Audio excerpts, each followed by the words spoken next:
My name's Tom Dobson. I'm from an architecture practice called Public Works, and we completed a project called LJ Works in collaboration with Architecture 00. So the project is actually, it started as a community farm in Loughborough Junction down in South London. It was about trying to really develop community-based workspace, so the values of a community garden, how can that be scaled up to the scale of a piece of urban design, a building.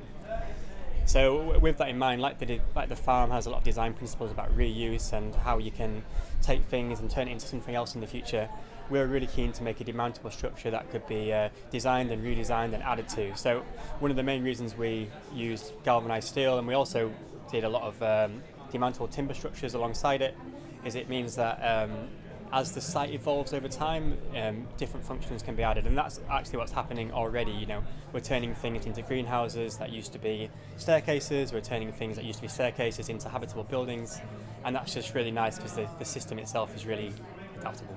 So the main galvanized steel elements of the building were these two huge circulation greenhouses that where the staircases sit on the front of the building. And the reason that we did that was because it is actually much cheaper to build it as these external, non-insulated spaces. It created these really nice aesthetic pieces that kind of act as lanterns and bring people to the space. And it also then worked in conjunction with the growing project, which is on site at the Loughborough Farm, as they start to use it as greenhouses and growing space. And it's a social space, essentially. It's a space where the community can come in and use it free of charge to have lunch or host meetings.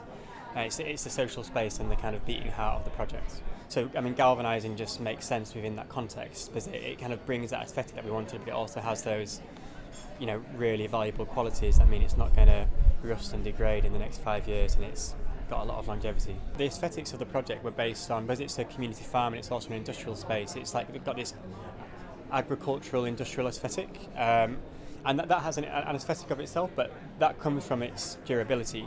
And the importance of that is that it's long-lasting, it's affordable, and it's really fit for purpose. Steel is used a lot in the circular economy because it's so reusable, and whenever we're doing steel, it's galvanized. So from our perspective, it seems to be used more and more.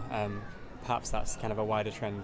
One of the main aims of the project was to create to stimulate the local economy. So that was about creating affordable workspace, supporting local charities, things like that. But it's also about using the opportunity of the build to create opportunities for local contractors, for small, medium enterprises.